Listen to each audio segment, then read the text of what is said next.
Assalamualaikum warahmatullahi wabarakatuh. Halo sahabat santri di seluruh Indonesia. Bagaimana sejarah Hari Santri yang baru saja kita peringati kemarin? Tonton sampai akhir supaya makin banyak yang tahu ya.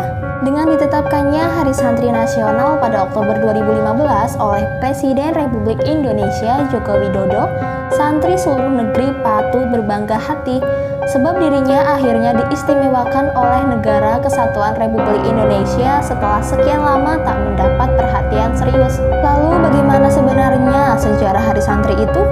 Simak video ini sampai habis. Jadi sejarahnya yaitu saat Nica atau Netherlands Indies Civil Administration membonceng tentara sekutu, yaitu Inggris ketika hendak kembali menduduki Indonesia dalam agresi militer Belanda II pasca kekalahan Jepang oleh sekutu. Hal ini menunjukkan bahwa proklamasi kemerdekaan bangsa Indonesia pada 17 Agustus 1945 bukanlah akhir perjuangan.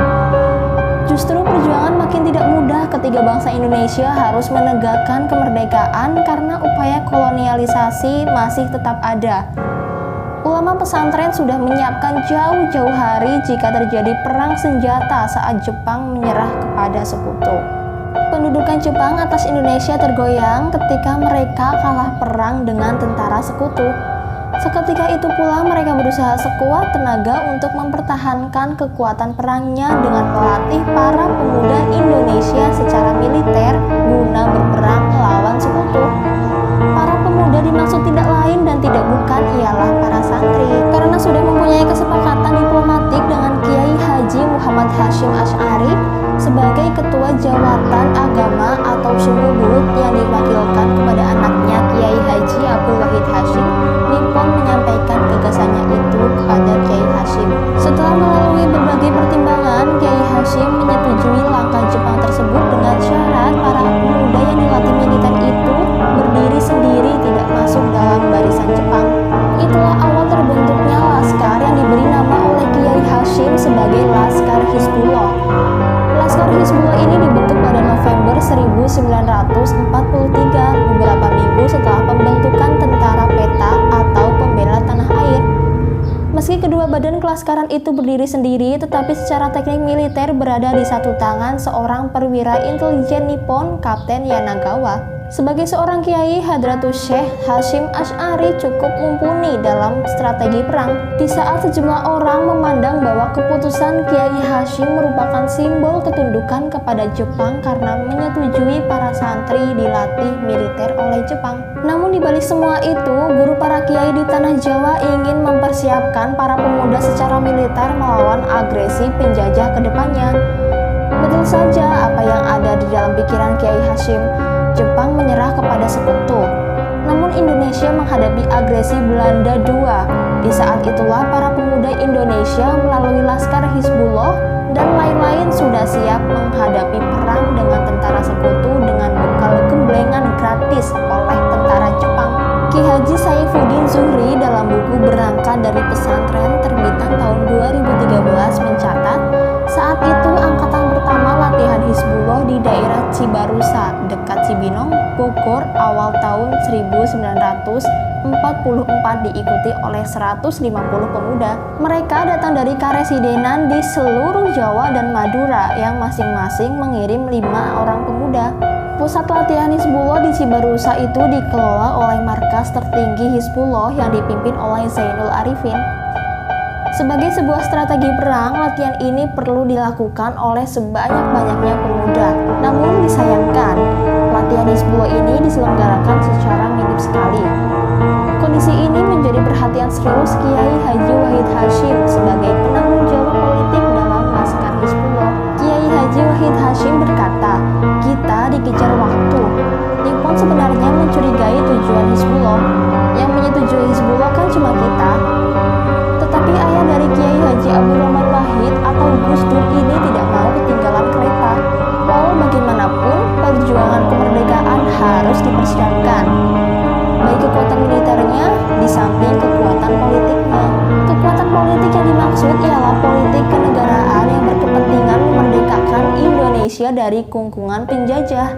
Langkah ini membutuhkan ongkos yang tidak sedikit. Pertempuran mencapai puncaknya di Surabaya pada 10 November 1945 yang saat ini diresmikan menjadi Hari Pahlawan Nasional. Momen tersebut tidak terlepas dari pencetusan fatwa resolusi jihad Nahdlatul Ulama oleh Kiai Haji Hasyim Asy'ari pada 22 Oktober 1945. Resolusi jihad Kiai Hasyim Asy'ari menggerakkan seluruh elemen bangsa untuk mempertahankan kemerdekaan dari agresi militer Belanda kedua yang membonceng sekutu. Sebelumnya, pada 19 September 1945, banyak orang rela mati dalam peristiwa penyobekan bagian biru dari bendera Belanda di Hotel Yamato, Surabaya. Sebelum datang Brigade 49 Divisi India Tentara Inggris pimpinan Brigadir Jenderal Malabi, kalangan santri merasa tentara asing akan datang dan perang tak bisa dihindarkan. Di Surabaya yang panas pada akhir Oktober 1945, para kiai pun berkumpul. Mereka terus berkomitmen bagi kemerdekaan bangsa Indonesia dari segala bentuk penjajahan. Setidaknya waktu itu Wahid Hasyim, anak dari Rais Akbar Nahdlatul Ulama Kiai Haji Hasyim Asy'ari, adalah Menteri Agama Republik Indonesia sejak September 1945.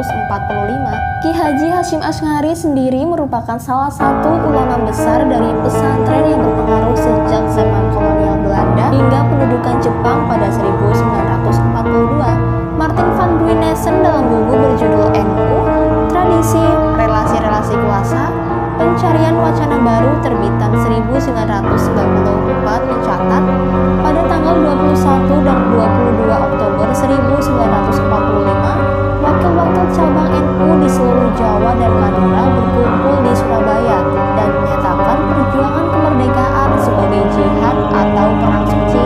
Dalam pertemuan itu lahirlah resolusi jihad NU 22 Oktober yang menjadi dasar penetapan Hari Santri. Resolusi jihad punya dampak besar di Jawa Timur. Pada hari-hari berikutnya, ia menjadi pendorong keterlibatan santri dan jamaah NU untuk ikut serta dalam pertempuran 10 November 1945. Ki Haji Saifuddin Zuhri dalam buku berjudul Guruku Orang-orang dari Pesantren, terbitan 2001 menjelaskan bahwa hampir bersamaan ketika terjadi perlawanan dahsyat dari Laskar Santri dan rakyat Indonesia di Surabaya pada 10 November 1945, rakyat Semarang mengadakan perlawanan yang sama ketika tentara sekutu juga mendarat di ibu kota Jawa Tengah itu. Dari peperangan tersebut lahirlah pertempuran di daerah Jatingaleh, Gombel, dan Ambarawa antara rakyat Indonesia melawan sekutu. Kabar pecahnya peperangan di sejumlah daerah tersebut juga tersiar ke daerah Parakan. Dengan niat jihad fisabilillah untuk